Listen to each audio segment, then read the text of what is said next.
Xo'sh, 25 ming debdilar. Kelinglar, men o'zim avtomobil narxini e'lon qila qolaman. O'zimga ham qiziq bo'lib ketmoqda. Demak, avtomobil 2024-yilda ishlab chiqarilgan, 17 ming kilometr masofa bosib o'tgan. A-Bozor diagnostika markazi mutaxassislari tomonidan tekshirilganda, avtomobilni old o'ng qanotida ozgina qirilgan joyi bor ekan.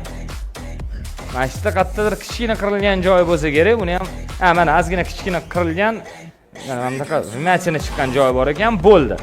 Xo'sh, narxiga kelamiz. Narxi necha pul ekan bu mashinani?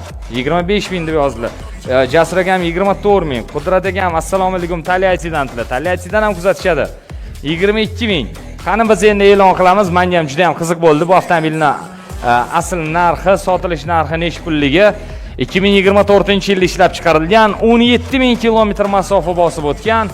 Kraskalari top-toza Geely Atlas avtomobilining A-bozordagi narxi 28 ming dollar.